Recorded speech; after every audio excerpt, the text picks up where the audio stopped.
प्यारे विद्यार्थियों, आज हम इस वीडियो में हम विभिन्न और इमेजेस के आधार पर और सरता अथवा नदी के जल के कार्य क्या क्या हैं उनके संदर्भ में हम पढ़ेंगे कि वो अपर्दन, निक्षेप, परिवहन आदि के माध्यम से कौन कौन से कार्य करती है। तो सबसे पहले तो हम सरता क्या होती है या नदी क्या होती है, बहता हुआ जल, उसका के बारे में पढ़ेंगे। तो सामान्यतः भूतल पर जो समतल स्थापक बल हैं में बहते हुए जल का कार्य सर्वाधिक महत्वपूर्ण होता है और वर्षा का जल धरातल पर किसी न किसी रूप में जब बहने लगता है तो उसे कहते हैं वाही जल।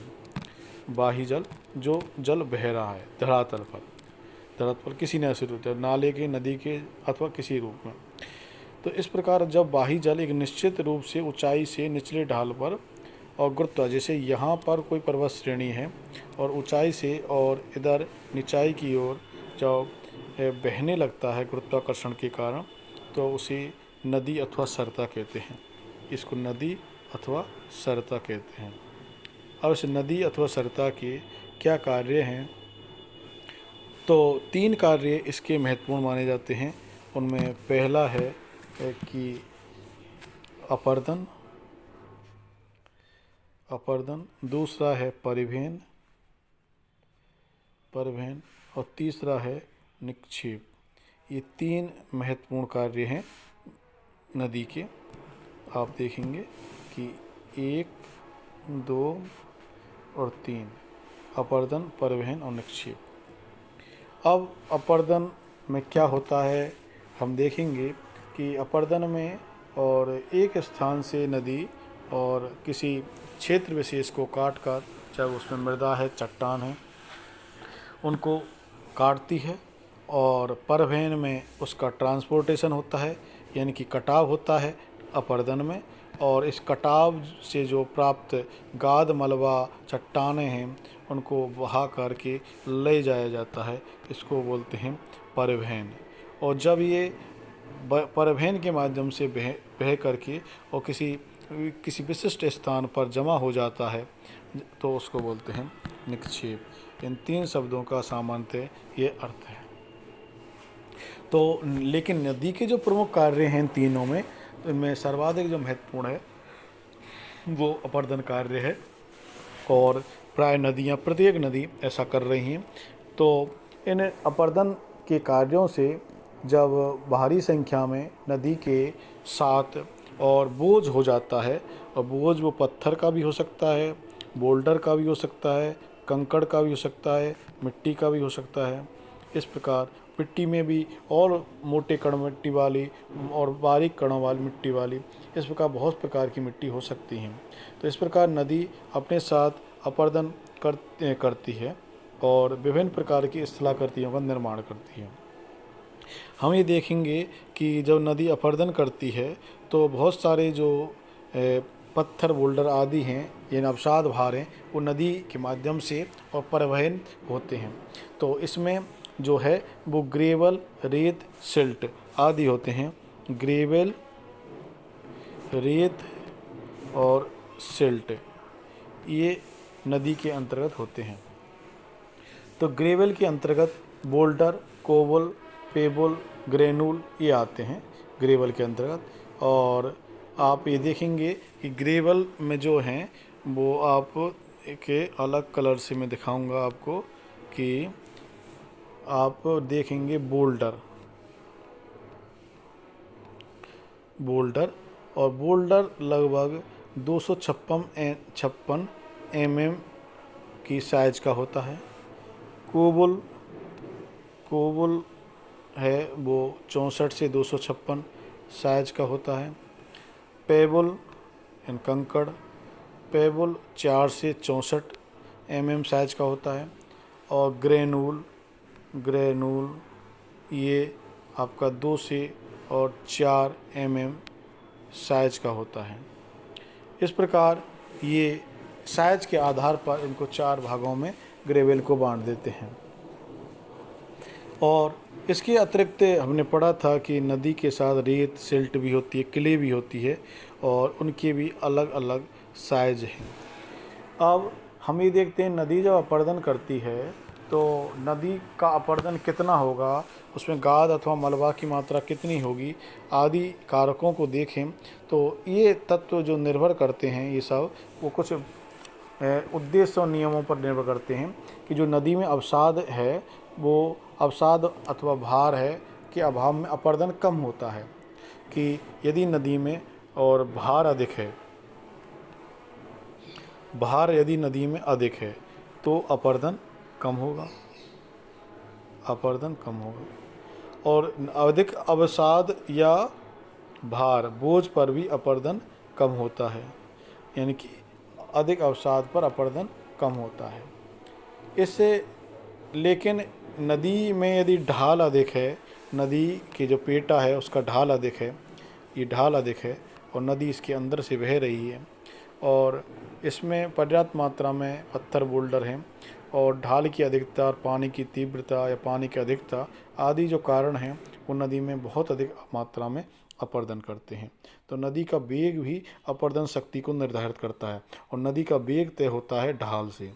क्यों ढाल अधिक होगा तो नदी का वेग भी अधिक होगा सामान्यतः। तो हम अपरदन शक्ति जो है उसको ये तय कर सकते हैं अपरदन शक्ति से, और नदी का वेग स्क्वायर के सूत्र है। यदि नदी का वेग 2 गुना कर दिया जाए, सामान्यतः ये माना जाता है, तो नदी का जो वेग है यदि 2 गुना कर दिया जाए, दो गुना कर दिया जाए नदी का वेग, तो अपरदन शक्ति फिर चौगुनी हो जाती है। अपरदन जो शक्ति है वो 4 गुनी हो जाती है, चौगुनी हो जाती है, 4 गुनी हो जाती है। इसका मतलब नदी का वेग कितना है और वेग तय होता है ढाल पर। ये संबंध उस समय होता है जबकि नदी का बोझ समान रहे और इस प्रकार नदी बोझ में परिवर्तन के साथ नदी वेग तथा अपरदन दोनों में परिवर्तन आ जाता है, क्योंकि नदी के बोझ में भी परिवर्तन से नदी के वेग में भी परिवर्तन आता है। अब हम ये देखेंगे कि नदी जो है उसके अपरदन के रूप क्या क्या हैं, नदी किस प्रकार अपरदन करती है। तो पहला जो कारक है नदी अपरदन का वो है घोलीकरण, कि नदी घोलती है। घोलीकरण इसको अंग्रेजी में बोलते हैं सॉल्यूशन, सॉल्यूशन कि नदी घोलती है। और नदी के बहते हुए जल के संपर्क में आने वाली जो चट्टानें हैं उनका जो घुलनशील पदार्थ जितने भी होते हैं वो घुल करके उस मूल चट्टान से अलग हो जाते हैं। इसे माना कि ये मूल चट्टान है और नदी यहाँ से बह रही है इस ढंग से, तो जो इसमें घुलनशील तत्व हैं चट्टान के वो नदी के पानी के साथ घुल जाते हैं और घुलनशील पदार्थ इस चट्टान है इससे अलग हो जाते हैं और इस प्रकार चट्टान का अपरदन होता जाता है। तो कार्बोनेशन की क्रिया द्वारा चट्टान का जो अधिक घुलनशील जो तत्व हैं वो अलग हो जाते हैं चट्टान से और नदी में मिल जाते हैं। इस प्रकार ये सॉल्यूशन या कोरोशन मेथड काम करता है। दूसरा जो कारक है वो जो नदी के अपरदन के रूप में हम पढ़ेंगे वो है अपघर्षण। अपघर्षण आप देखेंगे, अपघर्षण, अपघर्षण इसको बोलते हैं एब्रेजन, एब्रेजन, एब्रेजन। तो इसमें क्या होता है कि नदी के साथ जब नदी प्रवाहित होती है तो बहुत सारे कंकड़ पत्थर और बोल्डर बहते हैं। जैसे ये नदी प्रवाहित हो रही है तो इस नदी में और बहुत सारे कंकड़ पत्थर बहते हैं। तो कंकड़ पत्थर आदि नदी के बाहर के रूप में चलते हैं और ये घर्षण करते हैं। संपर्क में जितनी भी चट्टानें आती हैं, जैसे नदी के पेटे में जो चट्टानें आ रही है, नदी के बीच में कोई चट्टानें आ रही है, बगल में जो कुछ चट्टानें आ रही है, तो इनसे टकराते हैं और टकरा के अपघर्षण करते हैं और अपघर्षण के फलस्वरूप साइड वाले चट्टानों को पेटे वाली या बॉटम में आने वाली चट्टानों को और इसके बीच में आने वाली चट्टानों को आपस में, और जब इनसे ये बोल्डर पत्थर टकराते हैं तो खुद टूटते हैं और इनको भी तोड़ते हैं। इस प्रकार ये अब एब्रेशन की जो क्रिया है, अपघर्षण की क्रिया वो चलती रहती है और अपघर्षण की जो मात्रा तथा रूप है वो नदी के बोझ के पदार्थों के गुणों के आधार पर होता है। तो इस प्रकार नदी का जो साइड जो है विस्तार भी होता है और उसमें गाद अवसाद की मात्रा भी बढ़ती है। इस प्रकार इस तरह की जो क्रिया है वो अपघर्षण कहलाती है। इसके बाद अगला आता है सन्निघर्षण। अगला पॉइंट सन्निघर्षण देखेंगे आप। सन्निघर्षण सन्निघर्षण सन्निघर्षण यानी कि एट्रिशन, ARRITION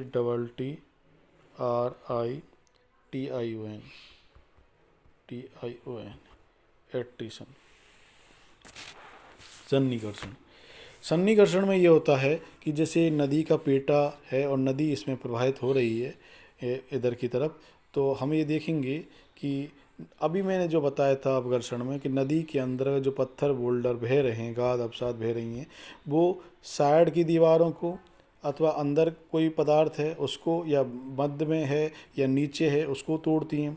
लेकिन सन्निघर्षण में और नदी के जो कण हैं वो आपस में टकराते हैं और कणों की मोटाई टकरा के कम होती जाती है और समाप्त हो जाती है।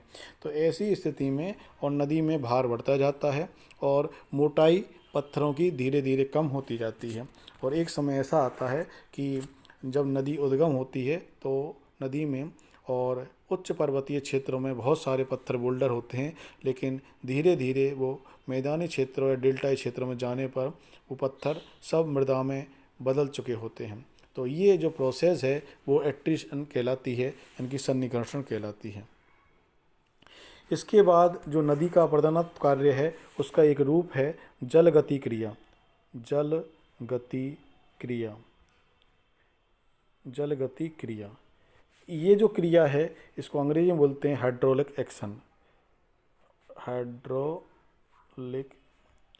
एक्शन। अब इसमें क्या होता है, देखिए कि इस क्रिया में अपरदन में केवल जल का ही उपयोग होता है। इस पत्थर बोल्डर कंकड़ पत्थर बिजली का नहीं होता है, अन्य साधनों का नहीं होता है। और ये जो क्रिया है बिना रासायनिक क्रिया के जल यांत्रिक ढंग से और मार्ग में पड़ने वाली जो चट्टानें हैं उनके कणों को धक्के द्वारा ढीला तथा कमज़ोर बनाकर और उन्हें चट्टानों से अलग करके अपने साथ लेकर बहता जाता है। यानी कि जल की जो गति है, जल में जो स्पीड होती है, उसके सहारे जितने भी पत्थर बोल्डर चट्टानें आती हैं, जल उनमें टकराता है, उनको ढीला करता है उनके रंध्रों को और धीरे धीरे बहाकर अपने साथ ले जाता है। तो इस प्रकार जल के अपरदन के रूप हुआ करते हैं। अब हम ये देखते हैं कि कुछ हम जब पढ़ते हैं नदी अपरदन अथवा सरता अपरदन के बारे में, तो एक शब्द और आता है, उसको बोलते हैं आधार तल, बेस लेवल। आधार तल बेस और लेवल। अब बेस लेवल क्या होता है, देखिए प्रत्येक नदी जो अपरदन करती है वो लंबवत भी करती है और पार्श्ववर्ती भी करती है। निम्नवर्ती और पार्श्ववर्ती दोनों प्रकार का अपरदन करती है, लेकिन हम पार्श्ववर्ती अपरदन का ध्यान में न रख करके और निम्नवर्ती अथवा लंबवत अपरदन के बारे में पढ़ेंगे। जैसे नदी है ये, तो नदी अपनी गहराई भी करेगी, इस पेटे को गहरा भी करेगी, और नदी इस साइड वाली जो इसके दीवारें हैं इनका भी कटाव करेगी, तो नदी इनको भी चौड़ा करेगी।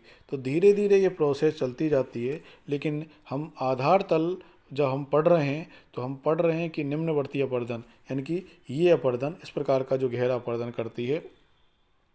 तो इसमें करते करते यानी कि अपरदन करते करते एक ऐसी स्थिति आ जाती है जिसके बाद अपरदन संभव नहीं है।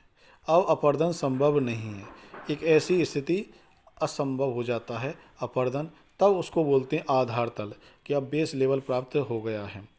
तो आधार तल को प्राप्त करने के पश्चात और नदी निम्नवर्ती अपरदन करना बंद कर देती है।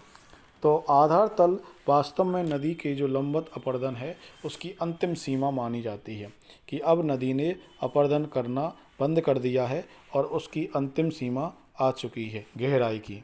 लेकिन ये सीमा कहीं ढाल में यदि और कमी आ जाए, ढाल अधिक हो जाए, तो ये चेंज भी हो सकती है आधार तल भी। अब मुख्यतः हम पढ़ेंगे नदी के परिवहन कार्य कि नदी ट्रांसपोर्टेशन कैसे करती है अपने साथ लाए गए गाद मलबा का। तो नदी का जो परिवहन कार्य है वो क्या है। परिवहन तो नदी अपने साथ गाद मलबा को और बहाकर एक स्थान से दूसरे स्थान पर ले जाती है, और जहाँ उसका जो बहाव है कम होता है अथवा नदी के मध्य में कोई टकराव उत्पन्न, अवरोध उत्पन्न होता है, वहाँ पर नदी उनको जमाने का प्रयास करती है। तो नदी का जो परिवहन है, जैसा कि मैंने अभी बताया था आपको कि ये नदी का वेग के आधार पर तय होगा, और वेग सामान्यतः ढाल और जल कितना है उसमें, उसके आधार पर तय होंगे।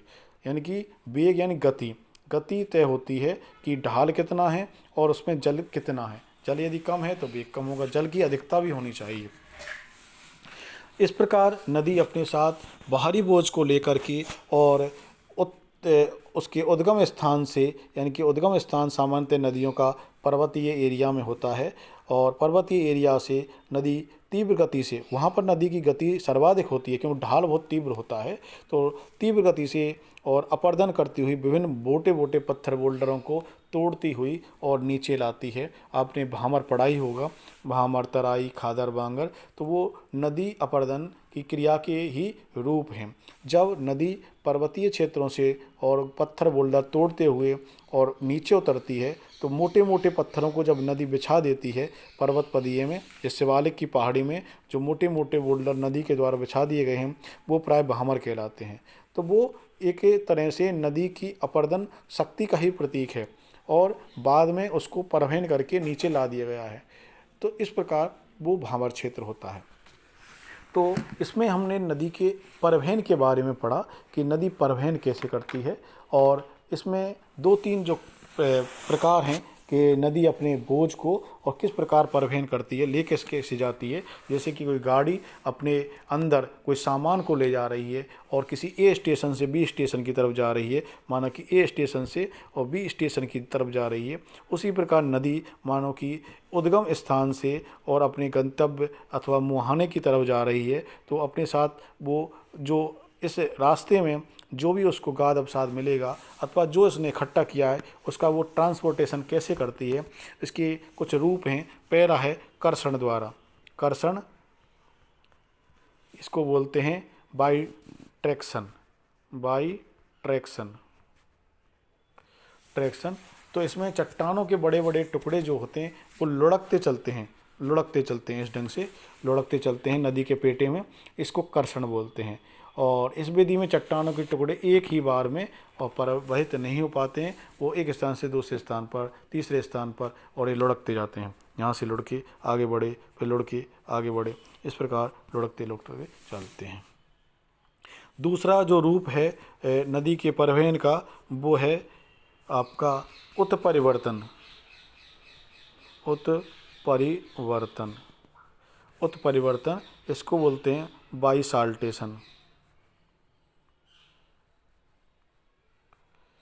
बाइसाल्टेशन। इस विधि में चट्टानों के जो टुकड़े हैं वो जल के साथ नदी की तली पर उछल उछल कर चलते हैं। यानी कि नदी है ये, और जो टुकड़े हैं वो इसमें यहाँ नीचे उछल उछल कर चलते हैं नदी के पेटे में, बॉटम में। और तीसरा है लटक कर के। तीसरा जो रूप है वो है लटक कर चलते हैं, और इसमें इसको बोलते हैं बाई सस्पेंशन। इसमें सामान्यतः जल में प्रत्येक वस्तु का भार कम हो जाता है, ये तो हम मानते ही हैं, और इसलिए जब शैल कण चट्टानों से अलग होकर और नदी के जल में गिरते हैं तो जल की प्लवनशीलता जो है उसके कारण उसके भार में कमी हो जाती है, और वो ऐसा लगता है कि मानो कि नदी के पानी में और लटक कर चल रहे हों। तो इस वीडियो में और हमने नदी के रूप, उसके परिवहन, उसके अपर्दन किन रूपों से, कारकों से होता है आदि के संदर्भ में अध्ययन किया। और अब अगले वीडियो में हम नदी के अपर्दन और निक्षेप के बारे में अध्ययन करेंगे। धन्यवाद।